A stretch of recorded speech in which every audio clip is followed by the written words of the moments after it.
365 dias com Deus, descomplicando a leitura bíblica. Esse é o nosso propósito de leitura, estudo da palavra para esse ano.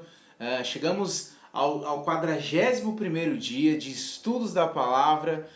Muitas coisas o Senhor tem falado conosco, muitas coisas o Senhor tem nos instruído, nos ensinado, nos possibilitando avançar, nos possibilitando crescer. E eu oro em nome de Jesus que venha um Espírito ensinável sobre você, que venha um Espírito ensinável sobre todos nós, que o Senhor possa nos levar a lugares mais altos, mais longínquos, através de tudo que nós temos aqui buscado na Palavra de Deus.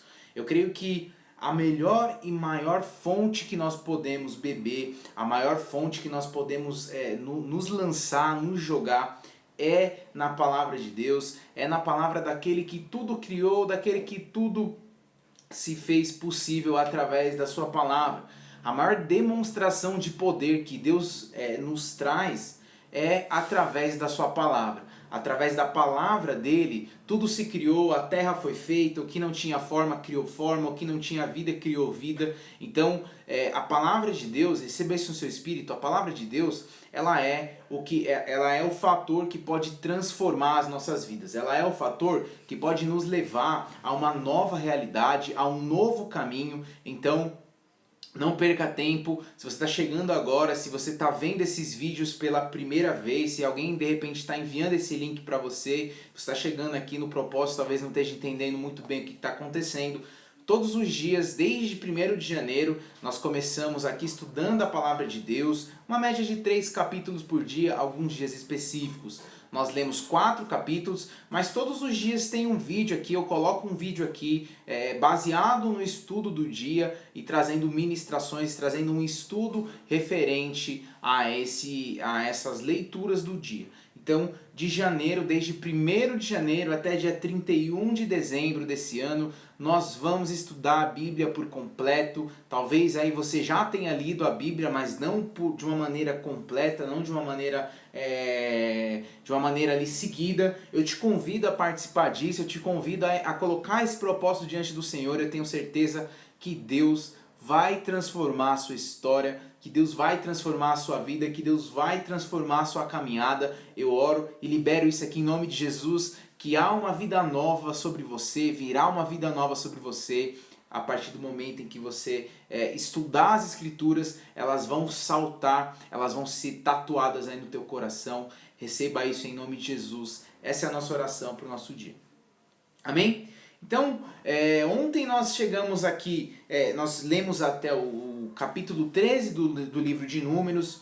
Até então, até o capítulo 10, nós estávamos vendo um povo com um coração adorador, com um coração obediente, um povo que estava disposto a obedecer a Deus, um povo que estava disposto a adorá-lo, um povo que estava disposto a honrar o Senhor com os seus costumes, com a sua vida e com todos os sacrifícios que fossem necessários para viver em santidade, para viver em separação de tudo que eles viveram no Egito, de tudo que eles viveram nos outros costumes, até mesmo as culturas que foram se misturando com o próprio povo cananeu, por exemplo.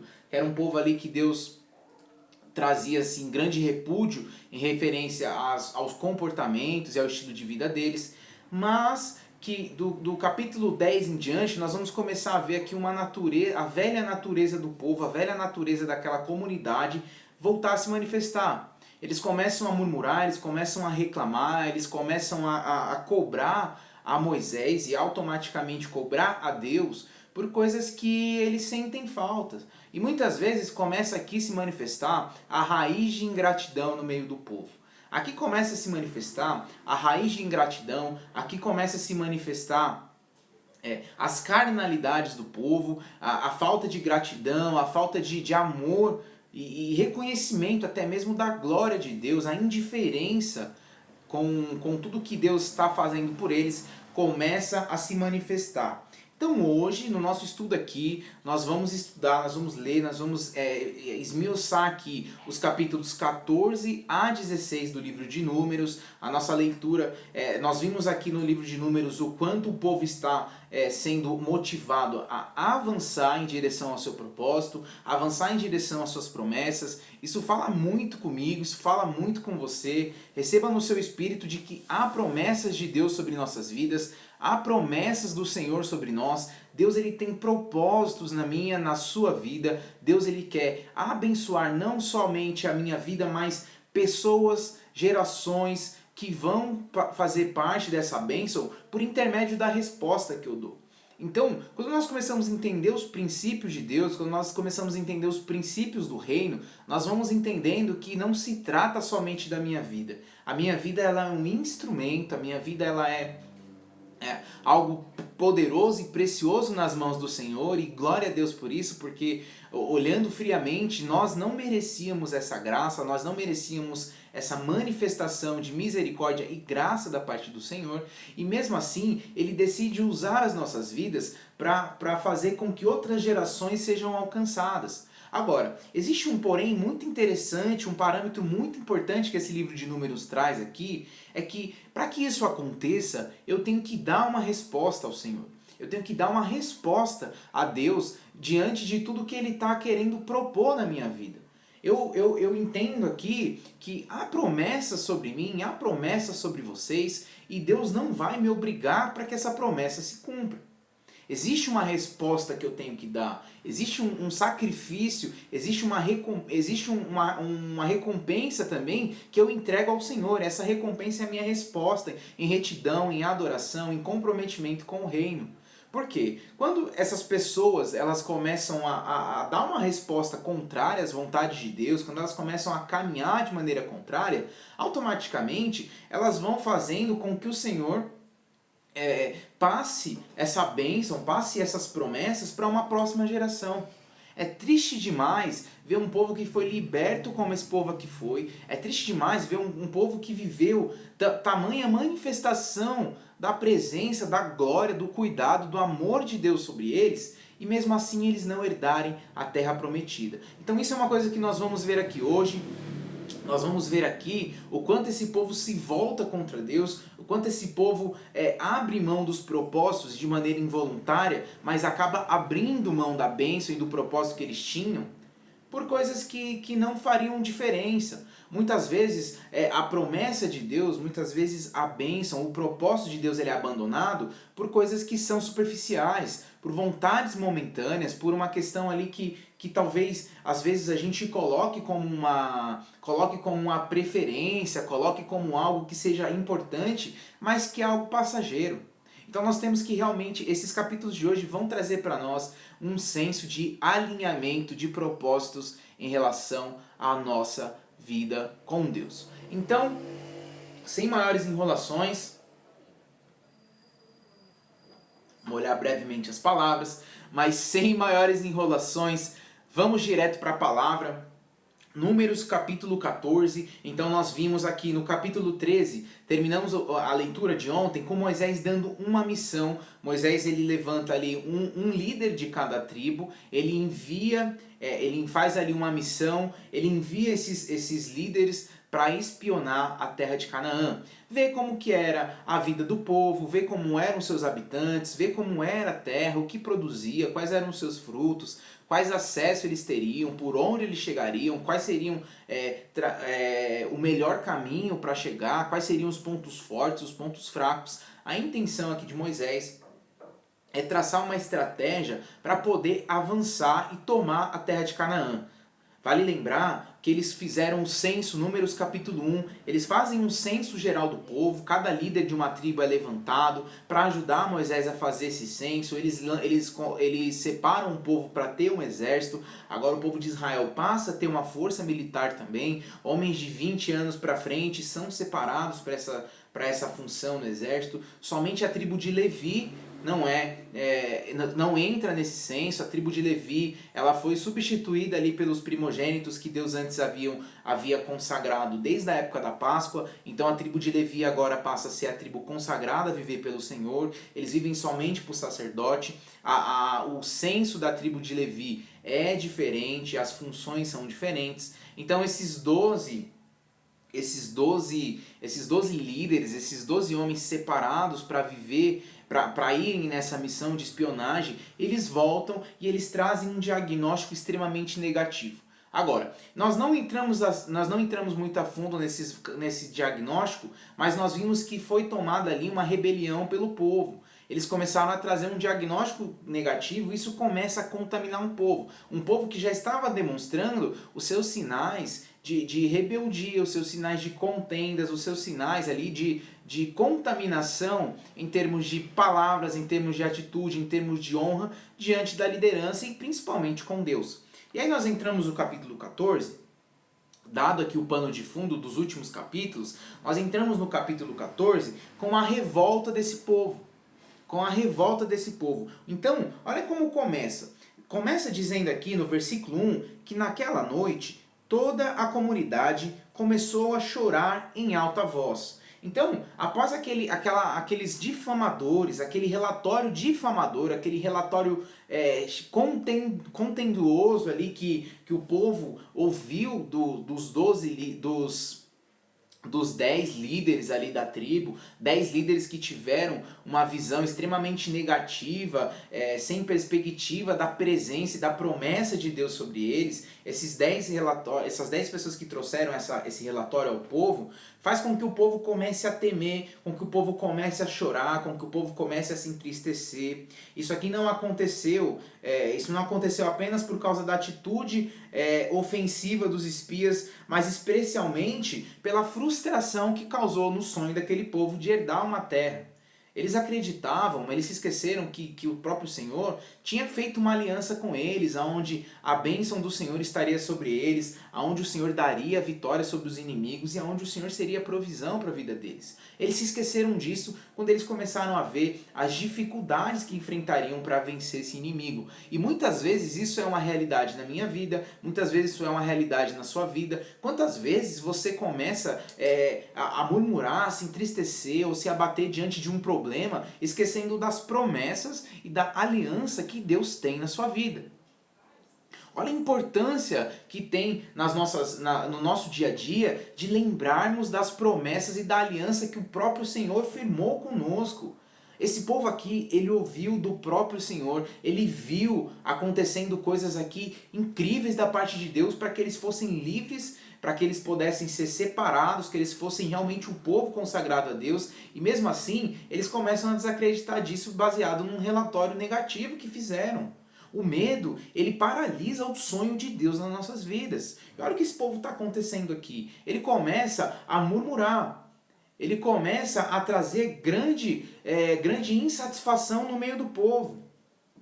E olha, o texto continua, os versículos 2 ao 4 vai dizer que todos os israelitas queixaram-se contra Moisés e contra Arão e contra toda a comunidade que lhe disse: quem dera tivéssemos morrido no Egito ou no deserto, porque o Senhor está nos trazendo para essa terra, só para nos deixar cair a espada, nossas mulheres e nossos filhos serão tomados como despojos de guerra, não seria melhor voltar para o Egito? E uns disseram: escolheremos um chefe e voltaremos para o Egito.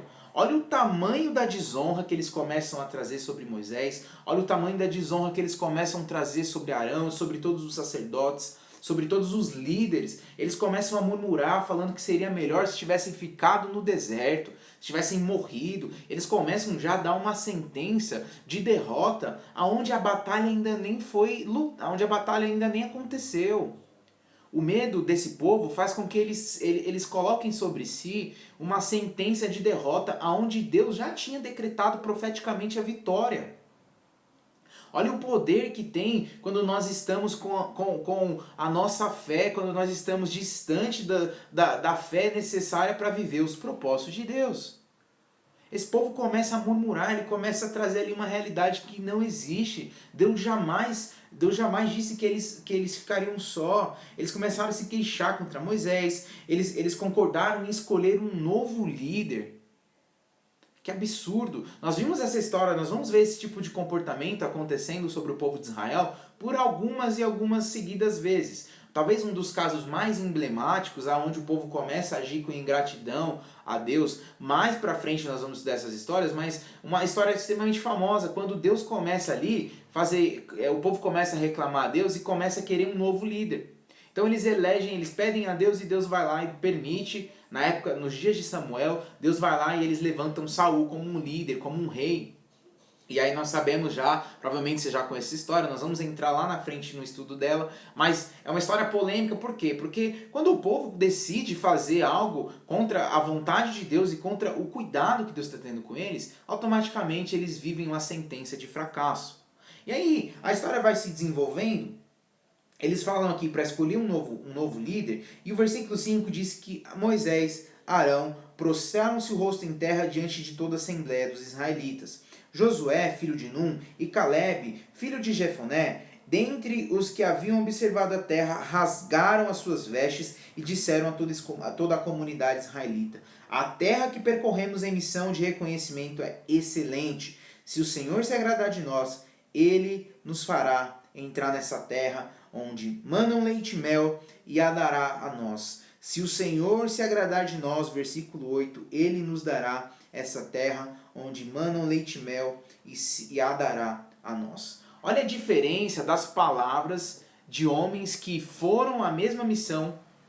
Esses homens aqui, Josué e Caleb, eles estavam na mesma missão que aqueles outros 10 líderes, aqueles outros 10 espias, e mesmo assim eles trouxeram um relatório extremamente diferente. As palavras deles aqui demonstram a postura, o comportamento, a atitude de homens que reconhecem a palavra e a promessa de Deus sobre suas vidas, de homens que desejam caminhar debaixo da palavra profética, de homens que desejam caminhar segundo as direções, segundo as ordenanças, segundo os princípios que o próprio Senhor tem para cada um de nós. Eles não fazem relatório, eles não fazem um julgamento baseado naquilo que eles veem, naquilo que os olhos dele veem. Ou até melhor, vou mais além, os olhos dele não veem como os outros olhos veem.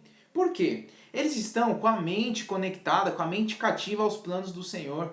Então, aonde pessoas veem dificuldades, aonde as pessoas aqui veem problemas, aonde as pessoas veem aqui o impossível, eles veem uma oportunidade para que venha a glória de Deus, para que venha aquela presença que eles estavam acostumados a ver. Vale lembrar que Josué, ele começou a caminhar com Moisés como um escudeiro, como um sucessor, como alguém que está sendo preparado para assumir o lugar de Moisés, desde a época que Moisés começa lá as primeiras visitações, os primeiros contatos com ele tem ali no Monte Sinai. Quando Moisés sobe, passa aquele período ali de 40 dias, 40 noites no deserto, onde Deus dá todas as ordenanças, onde Deus dá a instrução sobre o tabernáculo. Todo esse período, vale lembrar que Josué foi quem subiu com Moisés, óbvio que até um certo ponto, porque de um determinado ponto para frente, quem subiu foi só Moisés, porque era um acesso que era muito íntimo e pessoal. Josué ainda não estava preparado para esse encontro, para essa presença de Deus, mas o Arão, por exemplo, Arão que foi escolhido lá no começo da caminhada, ficou para cuidar do povo e cometeu ali o erro do bezerro de ouro. Agora, Josué estava próximo da presença. Josué sempre caminhou próximo da presença, em obediência. Outra característica importante, Josué era um homem que estava capacitado para a guerra. Em Êxodo capítulo 17, nós vimos um capítulo muito interessante, onde Moisés ele sobe para o monte, ele envia Josué a lutar com os amalequitas, e ele sobe ao monte para fazer ali uma espécie de intercessão por aquele momento, pelo seu povo. E a Bíblia, a história, o capítulo vai nos relatar que quando Moisés está ali em oração, quando ele mantém as suas mãos erguidas, vamos lembrar aqui, quando ele mantém as mãos erguidas e Josué está lá na batalha, o povo de Israel vence. Quando Moisés começa a baixar a mão, o povo de Israel começa a perder. Então, Ur e Arão, que estavam junto com Moisés, eles fazem uma base ali de suporte para que Moisés mantenha suas mãos elevadas. O que eu quero trazer esse ponto aqui? Josué era um homem que estava acostumado, era um homem preparado para grandes batalhas. Era um homem que foi preparado, foi forjado a viver grandes lutas. E nós vamos ver que, sucessivamente, quando ele assumir o governo, quando ele assumir a direção, assim que Moisés partir, assim que Moisés os deixar, assim que Moisés falecer, ele vai assumir esse controle e ele vai estar preparado para uma era de lutas militares que o povo de Israel vai ter que enfrentar. Então, olha como é interessante a forma como Deus prepara cada um de nós diante das nossas características, diante dos dons, dos talentos que Ele coloca em nossas vidas, para que a gente venha exercer com excelência o nosso propósito em Deus. Mais uma coisa que é interessante falar aqui, baseado nisso, pessoas tentam muitas vezes se colocar em lugares que não os pertencem, tentam fazer coisas, fazer propósitos, fazer uma série de atuações em maneiras que não são a sua forma natural de agir. Então, espere pelo seu tempo, entenda o seu tempo, haja no tempo que Deus tem para a tua vida, flua naquilo que Deus te entregou, flua naquilo que Deus tem para a sua vida, seja aí praticante disso, coloca aí em prática, seja lá o que for que Deus derramou sobre a tua vida, exerça isso da tua forma, da tua maneira, porque o tempo é do Senhor e chega um momento onde essas coisas elas fluem de uma maneira natural. Aqui Josué, ele está começando a fluir no natural dele, um homem guerreiro que não teme, que não foge e que tem o coração voltado no Senhor. Aquele homem que coloca o seu coração acima de qualquer medo, de qualquer decisão humana. E aí há uma importante consequência. Há uma importante consequência dessa atitude medrosa desse povo. Olha o que diz o versículo 10. Olha o que diz o versículo 10. Versículo 9, então. Somente não sejam rebeldes contra o Senhor e não tenham medo do povo da terra, porque nós os devoraremos como se fossem pão. Aqui são palavras ainda de Josué. Nós os devoraremos como se fossem pão. A proteção deles se foi, mas o Senhor está conosco. Não tenham medo deles. Agora, a comunidade toda falou em apedrejá-los. E então a glória do Senhor apareceu a todos os israelitas na tenda do encontro. E o Senhor disse a Moisés, versículo 11, até quando esse povo me tratará com pouco caso?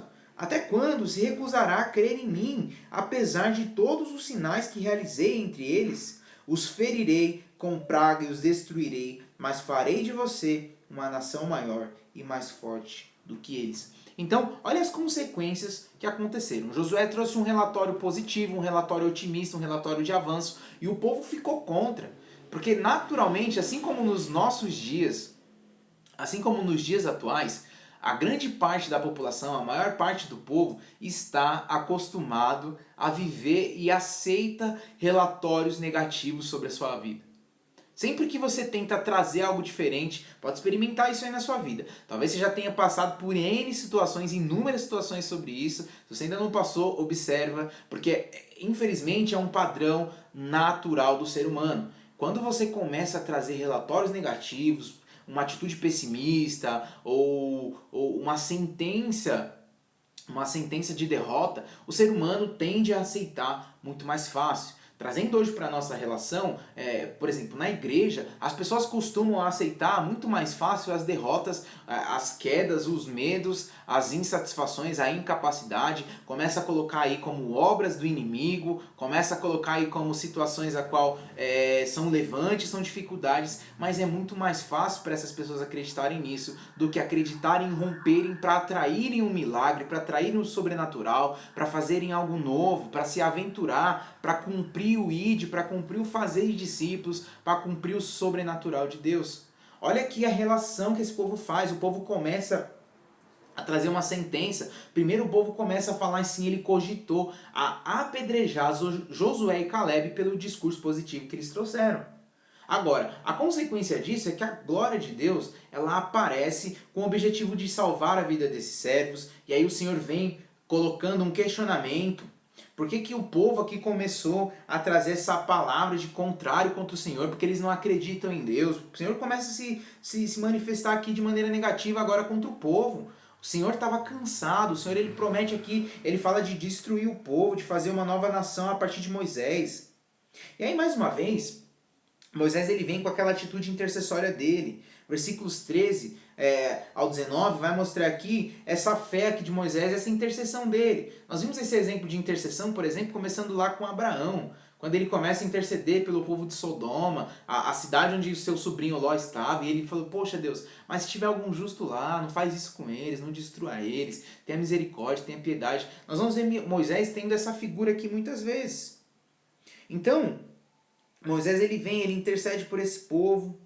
Ele começa aqui, ó, no versículo 18, o Senhor é muito paciente, grande em fidelidade, perdoa a iniquidade, a rebelião, se bem que não deixa o pecado sem punição, e castiga os filhos pela iniquidade dos pais até a terceira e quarta geração. Segundo a tua fidelidade, versículo 19, perdoa a iniquidade desse povo, assim como tens perdoado desde que saíram do Egito até agora. E aí o Senhor perdoa, diz versículo 20, eu os perdoarei conforme você me pediu. No entanto, juro pela glória do Senhor que enche toda a terra, que nenhum dos que viram a minha glória e os sinais miraculosos que realizei no Egito e no deserto, e me puseram à prova desde que me desobedeceram 10 vezes, nenhum deles chegará a ver a terra que prometi com juramento aos seus antepassados. Ninguém que me tratou com desprezo haverá. Olha aqui a punição. O propósito sendo deixado para trás, essas pessoas não vão entrar na terra prometida. Essas pessoas não vão herdar. Deus não vai os destruir, Deus não vai acabar com a vida deles aqui, mas eles não vão herdar a terra. Então, há sérias consequências quando nós abrimos mão dos propósitos de Deus. E não é uma troca, não é uma barganha. Eu não faço aqui os propósitos de Deus com interesse, mas existe um propósito. Existe aqui um problema a ser conduzido. A palavra de Deus aqui vai nos dizer que há uma consequência sobre esse povo. Moisés ele tem o propósito dele ali atendido, mas o povo aqui passa por esse episódio. Deus fala sobre 10 vezes que ele pecou. Quais seriam essas vezes? A primeira, diante do Mar Vermelho, quando parecia que o exército do faraó irá destruí-los. A segunda vez, a murmuração deles lá em Mara, quando se depararam com águas amargas. Êxodo capítulo 15 vai falar sobre isso. A terceira vez é no deserto do Sinai, quando eles tiveram fome, o Êxodo capítulo 19. A quarta vez no deserto de Sim, quando não prestaram atenção ao que Moisés disse acerca do armazenamento do maná e o dia seguinte, lá no Êxodo capítulo 16. A quinta vez no deserto de Sim também, quando eles não consideraram o aviso acerca do recolhimento do maná no sétimo dia. A sexta vez em Refidim, quando se queixaram por causa da água, Êxodo capítulo 17. A sétima vez, no Monte Sinai, quando Arão autorizou o grupo rebelde a confeccionar o bezerro de ouro, a história do bezerro de ouro, Êxodo capítulo 32. A oitava vez, a oitava murmuração desse povo, a oitava vez que se volta contra Deus, lá em Taberá, quando os israelitas reclamaram do Senhor, em Números capítulo 11. A nona vez em Kibrote Ata-Avá, quando foram dominados pela murmuração e pela gula, em Números também, capítulo 11. E a 10ª vez aqui em Cádiz, no deserto, aqui, quando eles se recusaram a aceitar a boa perspectiva transmitida por Josué e Caleb. Então, o povo passou por 10 casos aqui específicos, Deus se mostra misericordioso, Deus se mostra poderoso. Nós vamos entrar aqui nesse castigo do povo, os versículos 26 até o 38, nesse trecho bíblico aqui, nós vemos mais detalhes sobre a resposta de Deus referente à petição de Moisés de livrar o povo. Essa declaração aqui contém alguns elementos novos. Os 40 dias em que os espias tiveram a oportunidade de investigar, por exemplo, a Terra Prometida, por causa da incredulidade que demonstraram em relação à promessa do Senhor, corresponderiam aos 40 anos de peregrinação daquela geração no deserto. Muitas pessoas perguntam por que 40 anos? Eu mesmo citei aqui que esse trecho que eles passaram, esse trecho que eles conduziram, fizeram essa viagem toda, não era um trecho para 40 anos de viagem. Agora, esse tempo que eles passaram, essa murmuração toda, todo esse tempo, houve consequências também em termos de uma nova geração ser levantada, agora que Deus ele levanta, agora que Deus derrama essa palavra, agora que Deus libera essa palavra que eles não vão herdar a terra, uma nova geração vai vir, uma nova geração vai aparecer e essa geração vai herdar. Então, o período ali de 40 dias onde houve essa expedição foi semelhante ao período que esse povo pagou pela sua murmuração. Então, é muito triste ver o que acontece com esse povo. Os versículos 39 ao 45, que vão finalizar esse capítulo, vai mostrar o registro aqui da tentativa de invasão da terra feita pelos rebeldes à palavra do Senhor. Então, houve um grupo aqui de rebeldia, há muitas ofertas aqui de rebeldia, o povo começa a se voltar contra o Senhor. Apesar do aviso de Moisés, dizendo que o Senhor não estaria com eles, esses mesmos vão decidir para essa batalha, o resultado disso vai ser desastroso. Esse grupo de desobedientes ele vai se deparar ali com os amalequitas, com os cananeus. Esses últimos cananeus vão derrotar e vão perseguir até a terra de Ormá. Essa derrota aqui, ela infelizmente, ela poderia convencer os rebeldes de que tudo que o Senhor falaria estava se cumprindo. E infelizmente isso não acontece, uma geração rebelde vai continuar se levantando. E aí nós vamos para Números capítulo 15, nós vamos falar de ofertas, um capítulo aqui para falar de ofertas, ofertas voluntárias, ofertas de pecados involuntários. Aqui nesse ponto de Números, o foco muda para a nova geração. O foco muda já para uma nova geração sendo preparada. Então Deus vai ter que trazer novamente esses ensinamentos, esses conceitos, ensiná-los a respeito das ofertas, ensiná-los a respeito dos princípios.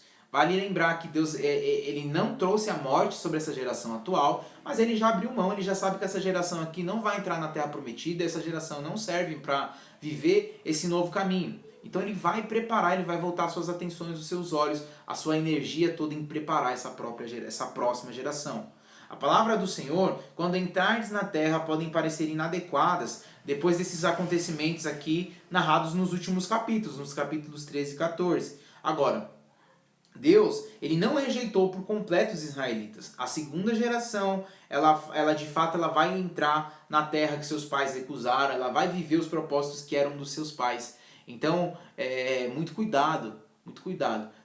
Deus não vai desistir dos propósitos que ele tem para a tua vida. Você é que pode desistir dos propósitos de Deus. E independente disso, o que Deus tem para derramar, o que Deus tem para fazer através de você, para impactar as outras gerações, não vai mudar por sua escolha. Talvez você só dificulte e talvez você talvez você faça com que a sua vida se torne difícil por não trilhar o melhor de Deus, por não viver a boa e perfeita, agradável vontade do Senhor. Tá? Então, nos versículos 5 ao 12, por exemplo, o vinho aqui, ele vai falar sobre o vinho nas ofertas queimadas, no versículo 7 e no versículo 10. Então, esse vinho aqui ele era utilizado nas ofertas queimadas como um acompanhamento dos holocaustos, ofertas de animais, aí a gente pode estar falando aqui de um bode, de um cordeiro, totalmente queimados. Ao derramar o vinho no altar, o adorador, ali a pessoa que fazia o ofertar do sacrifício, ele oferecia algo de grande valor. Exatamente como acontecia na maioria das outras ofertas, isso aqui representava a autoprivação do adorador perante a Deus. É possível que o vinho ele tenha, tendo em vista que a sua coloração, aquela coloração vermelha, e a quantidade que era derramada na oferta, significasse o sangue também. Ou seja, significasse a vida do adorador ofertada a Deus junto com aquele sacrifício. O capítulo ele vai falando sobre ofertas, sobre pecados involuntários, do versículo 22 até o 31, até o 29, os versículos 22 ao 29, alguns sacrifícios eles eram oferecidos pela nação como um todo, porque sempre havia a possibilidade de ocorrer um pecado não intencional ou desconhecido pela comunidade. Então eles faziam esse sacrifício já do modo geral. Os versículos 30 ao 31, a expressão hebraica aqui que vai ter aqui nesses dois versículos, traduzido como a mão levantada, significa aqui uma atitude desafiadora. Significa algo novo a ser feito, algo a romper. No final, aqui, ele vai falar sobre o castigo da transgressão do sábado. Isso aqui é um assunto interessante. É bastante provável que esse episódio aqui, ele ilustre o ensinamento dos versículos 30 e 31, aquele que fosse flagrado, por exemplo, apanhando lenha no sábado, visivelmente quebraria o mandamento que ordena a guarda do sábado como dia santificado do Senhor, como dia do descanso ao Senhor. Essa pessoa ela foi levada a Moisés para ser julgada, essa pessoa ela levava ali em julgamento. E aí, no versículo 37 ao 41, ele vai falar aqui sobre, algumas versões escrevem como borlas, algumas versões vão falar como franjas da roupa. O uso de franja, ou seja, nas extremidades da roupa, era um bonito e significativo símbolo que ostentava importância, ostentava valor, ostentava uma posição diferente na sociedade. A expressão, por exemplo, não seguireis após o vosso coração, fala claramente da natureza pecaminosa do coração do homem. Ela fala que a tendência, fala a respeito da tendência do pecado que está sempre presente. No Salmo 119, no versículo 11, ele fala muito dessa natureza pecaminosa do coração do homem. É muito interessante ver esses conceitos aqui. O adultério espiritual, né, que se dá quando alguém é infiel a Deus, ele traz todos esses conceitos aqui. Todos nós precisamos de lembretes, todos nós precisamos de um aviso, de um cuidado, de uma preparação diferente, para que a gente possa manter o nosso pensamento sempre na direção certa, sempre na direção de adoração, sempre na direção de viver os caminhos, os propósitos do Senhor de maneira reta, para que nós não venhamos a pagar um alto preço, a pagar um preço tão significativo como essa geração aqui está pagando por deixar de fora, por deixar de viver o sonho de Deus. Então, nós vamos então entrar no último capítulo do nosso estudo de hoje. Nós vamos entrar em Números capítulo 16 e nós vamos ver a rebelião de Datã, Corá e Abirão. Nós vimos aí que o povo já está perturbado, o povo já está chateado com tudo que está acontecendo, um povo que se levanta em murmuração, um povo que se levanta em rebeldia, um povo que começa a se voltar contra a liderança, começa a se voltar contra o povo. Óbvio que isso só acontece nesse tempo, isso não acontece nos dias atuais, isso não acontece na nossa geração. Graças a Deus, na nossa geração ninguém se levanta, ninguém se preocupa em criticar ou tirar os méritos ou querer questionar o que está uma pessoa vivendo ou não com Deus, ou tentar colocar aí um julgamento humano de algo que Deus está manifestando na vida de alguém. Isso, infelizmente, isso que graças a Deus só aconteceu nessa época, né? Infelizmente, nós sabemos que não. Isso é uma coisa real, uma coisa que ainda acontece nos dias atuais, um princípio de rebeldia espiritual. E aí nós vamos entrar nesse assunto aqui. A rebelião, então, de Corá, Datã e Abirão, uma rebelião contra Moisés, contra o líder do povo. Corá, filho de Issar, neto de Coate, bisneto de Levi, reuniu Datã e Abirão, filhos de Eliabe e On, filhos de Pelete, todos da tribo de Ruben. Ruben, o primogênito lá dos filhos de Jacó. Então, olha só, ele reúne esses caras e eles insurgiram, eles começaram a se levantar contra Moisés. Com eles estavam 250 israelitas, líderes bem conhecidos na comunidade, que haviam sido nomeados no concílio. E eles se ajuntaram contra Moisés e Arão e lhes disseram: basta, a assembleia toda é santa, cada um deles é santo e o Senhor está no meio deles. Então, por que vocês se colocam acima da assembleia do Senhor? Quando ouviu isso, versículo 4, Moisés prostrou-se o rosto em terra. Toda rebelião, toda rebeldia, toda fofocaiada, todo o princípio aí de contenda nunca começa nunca começa de maneira individual. Sempre alguém vai se juntar com alguém, um insatisfeito vai procurar o outro, pessoas machucadas, pessoas frustradas, pessoas que não conseguem fluir nos seus dons, não conseguem fluir no seu chamado, não conseguem fluir principalmente na sua identidade ali, vão se encontrar, vão se juntar e provavelmente vai dar algo ruim.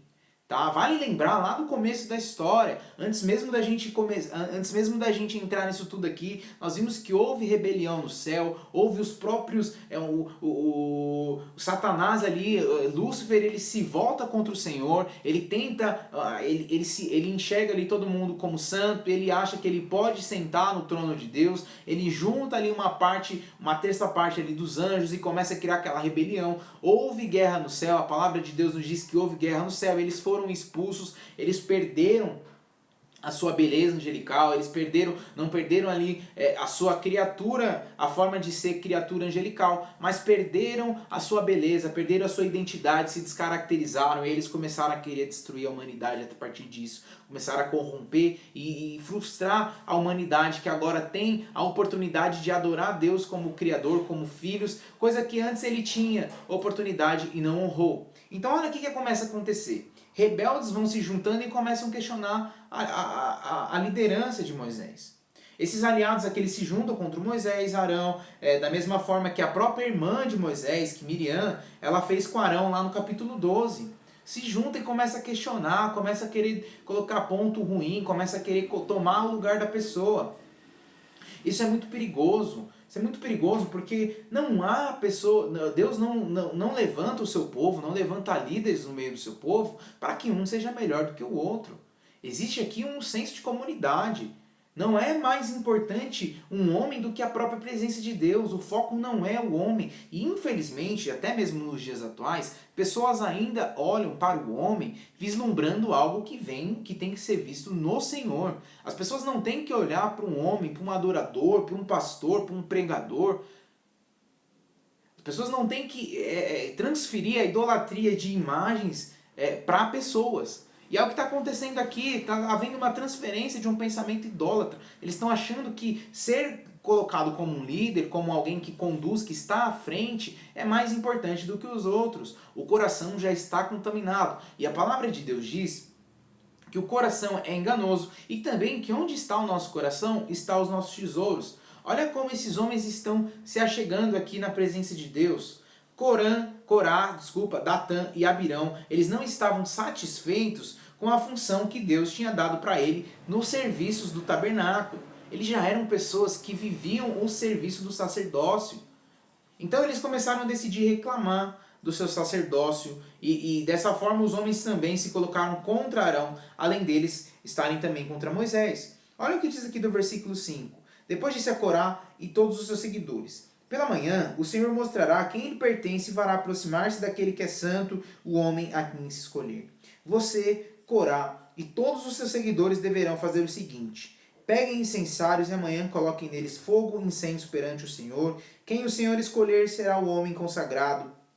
Então, basta, levitas. Moisés também disse a Corá: agora ouça-me, levitas. Não lhes é suficiente o que Deus de Israel os que tenha separado do restante da comunidade de Israel e os tenha trazido para junto a si, a fim de realizarem o trabalho do tabernáculo do Senhor e para estarem preparados para servir a comunidade? Moisés ele começa a dar a importância que eles têm diante do povo. Moisés está lembrando aqui, olha só a importância que vocês têm. Vocês não vivem para a guerra, vocês vivem para o Senhor, vocês têm um acesso.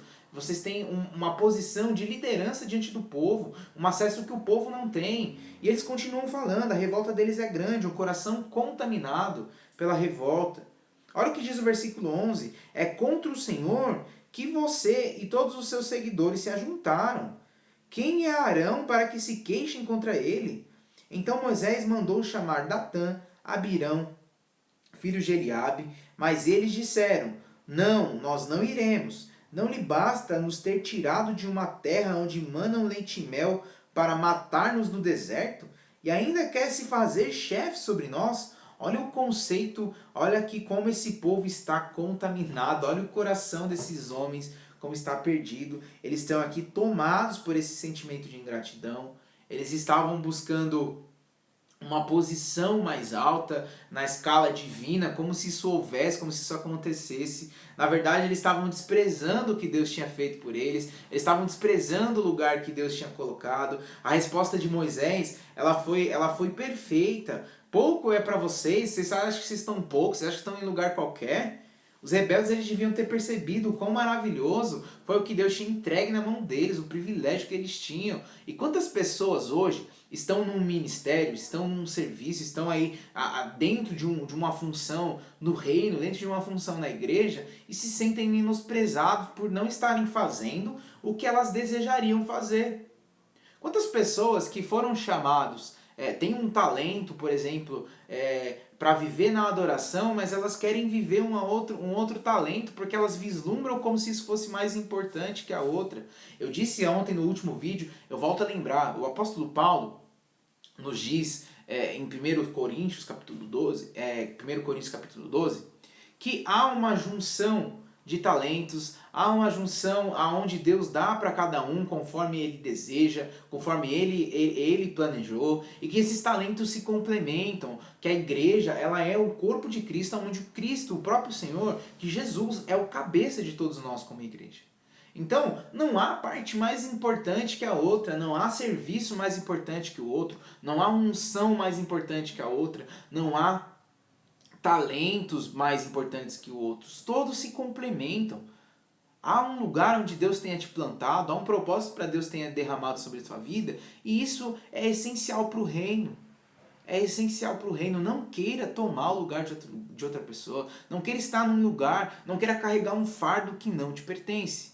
Não queira estar numa posição que Deus não fez para você. E aí, como continuação disso, Moisés ele diz ao Senhor, não aceite a oferta deles, não tomei deles nem sequer um jumento, nem prejudiquei a nenhum deles. Moisés ele continua com esse coração intercessor, Moisés ele continua com esse coração disposto ao reino, um coração do reino. Ele diz aqui, ó, cada homem pegará o seu incensário, nele colocará incenso, apresentará ao Senhor. A cada um deles que pegou o seu incensário, acendeu o incenso e se colocou com Moisés e com Arão à entrada do encontro. Quando Corá, versículo 19, reuniu todos os seus seguidores em oposição a eles, à entrada da tenda do encontro, a glória do Senhor apareceu em toda a comunidade. E o Senhor disse a Moisés e Arão, afastem-se, versículo 21, dessa comunidade, para que eu acabe com eles imediatamente. Mas Moisés e Arão, eles se prostraram, eles continuaram ali como intercessores, pedindo uma nova chance ao povo. O início do julgamento começa com esse aviso de Deus. Deus ele veio para julgá-los. Deus ele veio ali para... Deus estava furioso já com tudo isso, ele já estava de saco cheio, ele ia acabar com essa palhaçada de uma vez por todas. Ele veio ali para trazer um julgamento sobre eles. Deus já tinha falado que ia destruir, começar a geração toda de novo. Deus ali falou que beleza, Moisés intercedeu, ele falou beleza, então tudo bem, essa geração não vai entrar na Terra Prometida. Aí uma nova geração começa a aparecer, mas aí esses revoltados, esses rebeldes começam a se manifestar e começam a trazer problema. Deus não quer mais isso, ele vem, ele vai trazer um julgamento. Então, eles deveriam se afastar porque o Senhor vai destruir toda a congregação. Os versículos 23 a 27, Deus exigiu que as pessoas se afastassem das tendas dos rebeldes e todos se retiraram. Vai haver um julgamento sobre eles. E advertiu a comunidade, afastem-se das tendas desses ímpios, não toquem em nada do que pertence a eles, versículo 26, senão vocês serão eliminados por causa dos pecados deles. Eles se afastaram das tendas de Corá, Datã e Abirão. Datã e Abirão tinham saído e estavam de pé à entrada de suas tendas, junto com suas mulheres, seus filhos e suas crianças pequenas. E versículo 28... ao versículo 30, Moisés ele vai pedir um sinal de Deus, porque não queria que as outras pessoas pensassem que o que estava para acontecer era uma mera coincidência. Moisés ele mostra ele pede a Deus para que o povo veja, entenda que o que vai acontecer, que o julgamento que vai vir sobre eles, a penalidade que vai vir sobre eles, era realmente um sinal de Deus, da punição que Deus estava falando que ia vir. Então, na verdade, Moisés solicita para o Senhor algo novo. Porque sempre Moisés ele intercedia, pedia para que Deus não fizesse nada, para perdoasse o povo. Agora ele está pedindo, Senhor, faz com que esse povo fica claro para esse povo, faz com que fique claro para esse povo que o que está acontecendo é consequência do pecado deles. Para que eles mudem, para que eles se transformem. A gente está tentando convencer esse povo aqui a respeito da iniquidade deles, a respeito do pecado e da mancada que eles estão dando com o Senhor. Desde o começo, através de amor, através de intercessão, mas não está funcionando. Então faz algo novo, faz algo diferente, faz eles entenderem que é o Senhor se manifestando. Olha o que acontece. Versículo 8, Moisés fala assim, então vocês saberão que o Senhor me enviou para fazer todas essas coisas e que isso não partiu de mim. Se estes homens tiverem morte natural e experimentarem somente aquilo que normalmente acontece aos homens, então o Senhor não me enviou. Aqui aparece a figura do profeta se manifestando.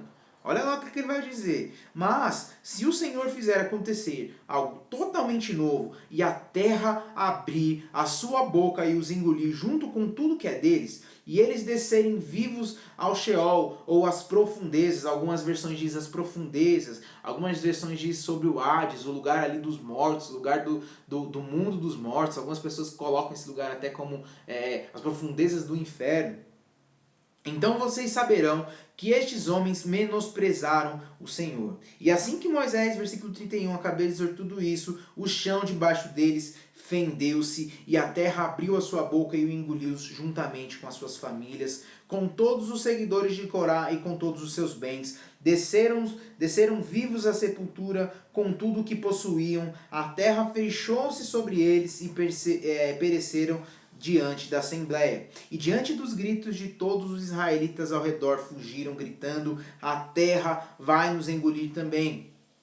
Em resposta a tudo isso que estava acontecendo, eles começaram a temer o que os seus pecados representavam. Então, a súplica de Moisés, o julgamento de Deus, ele foi dramático, ele foi um julgamento memorável. O povo percebeu que Deus ali estava sério com eles, que não dava mais para continuar brincando. Ele fez com que a terra engolisse os rebeldes vivos. O clã de Corá, por exemplo, foi poupado. Nós vamos ver isso lá em número 26. Mas o outro clã, ele foi morto totalmente. A família de Datã, por exemplo, foi morto totalmente. Na verdade, aqui, os descendentes de Corá, eles contribuíram em um considerável número de salmos. Nós vamos ver alguns salmos, quando nós entrarmos no livro de Salmos, nós vamos ver que a família de Corá, eles comporam muitos salmos, eles contribuíram muito nesse conceito de adoração a Deus. Então eles foram poupados. Mas houve esse grande julgamento aqui sobre o povo. Então, o povo começou a temer, o povo ficou aterrorizado. Toda a congregação de Israel, ela murmurou. Olha o que diz aqui no versículo 41. No dia seguinte, toda a comunidade de Israel, ela começou a queixar-se contra Moisés e Arão, dizendo: vocês mataram o povo do Senhor. Meu Deus, não dá para imaginar a frustração de Moisés e Arão com esse povo que só reclama, com esse povo que não entende, com esse povo que sempre está insatisfeito com tudo, que não reconhece. O povo vem, é salvo por Deus, eles reclamam. O povo é punido por Deus, eles reclamam. Cara, é uma geração extremamente ingrata. Mais uma vez aqui o Senhor ameaça destruir a congregação e de novo Moisés e Arão, eles continuam sempre ali se prostrando, sempre se colocando dispostos a viver algo novo, a permitir que esse povo mude, mas eles não mudam. Eles não mudam. Os versículos 46 a 50, a ordem de Moisés para que Arão pegasse o incensário, ela é bastante adequada aqui para esse capítulo. Arão e seus filhos, eles foram escolhidos para o sacerdote, para o serviço do templo. Arão, ele de maneira apressada, ele corre para realizar a tarefa sagrada de expiação pela comunidade que estava pecando, que estava dando muita mancada com Deus, porque ali já havia recaído uma praga sobre ele, já havia recaído um julgamento. A ilustração do sacerdote correndo aqui para salvar as pessoas que o acusaram, ela é memorável. Imagina, é a figura do próprio Jesus Cristo, um povo que reclama, um povo que é ingrato, um povo que não o honra, um povo que não fala que o ama com os lábios, mas não ama com o seu coração, com as suas atitudes, e mesmo assim ele corre, ele voa para se sacrificar por nós. É muito importante tudo isso. Esse capítulo ele termina mostrando essa ingratidão do povo. Então, ele termina dando um dado aqui muito interessante. Foram 14.700 os que morreram daquela praga, além dos que haviam morrido por causa de Corá. Então, voltou a Moisés à tenda do encontro, pois a praga já havia cessado. Houve, então, uma grande manifestação aqui. O povo começou a perder a vida, o povo começou a morrer. O povo começou a ficar muito mal, com medo, começou a colocar culpa em Moisés. O pecador, ele nunca assume a culpa dos seus pecados. Normalmente ele tenta transferir responsabilidades. Normalmente ele tenta aí se colocar como o certo e colocar a responsabilidade para os outros. Ele acha que o problema nunca está nele, sempre está no contexto. O povo começou a culpar o líder, o povo começou a culpar a Deus, o povo começa a reclamar. Mas nunca, em nenhum momento aqui, eles pararam para analisar as suas atitudes, para analisar os seus próprios erros, para analisar a sua própria as suas próprias mancadas. Então, pense bem, há uma geração que Deus escolhe, Deus, eu falo isso com vocês que me assistem, Deus nos chamou para viver os propósitos, Deus não é refém das nossas escolhas, Deus não é refém do nosso comportamento, Ele quer contar conosco, Ele conta conosco, mas os propósitos de Deus, eles não podem ser frustrados nem mudados baseado nas minhas respostas, baseado nos meus comportamentos, tá? Então Deus conta comigo, Deus conta com você, entenda a sua importância no reino, entenda aí o lugar onde Deus te plantou, entenda os talentos que Deus colocou na tua mão, não queira assumir uma posição de alguém, não queira assumir um propósito de alguém, não queira se colocar num lugar onde Deus não te chamou para estar, não queira carregar um fardo que não te pertence. Honre a Deus no lugar e nas condições que Ele te colocou, honre a Deus diante das coisas, dos talentos e dos dons que você tem em suas mãos. Esse é um propósito específico, há um momento certo, há um momento que Deus vai colocar os seus propósitos, a sua resposta, aquilo que você gera no secreto em evidência para que se cumpra o propósito. Então se prepare, faça o seu melhor, se prepare aí diante do que Deus planejou para a tua vida como um propósito e queira viver isso, queira viver esse propósito e em nome de Jesus você vai ser fruto aí, não só para essa, mas para gerações futuras. Chegamos ao final do nosso estudo de hoje, muitas coisas interessantes, muitos ensinamentos, muitas palavras aqui vieram como revelação da parte do Senhor. Escolha viver os propósitos de Deus, escolha ser a geração que vai viver e entrar de cabeça nos propósitos. Deus abençoe sua vida, amanhã tem mais vídeo, amanhã tem mais estudo, vamos continuar mergulhando, vamos mergulhar mais profundo ainda na palavra de Deus. Deus abençoe seu dia, Deus abençoe sua vida, vocês fiquem na paz e com o amor de Cristo.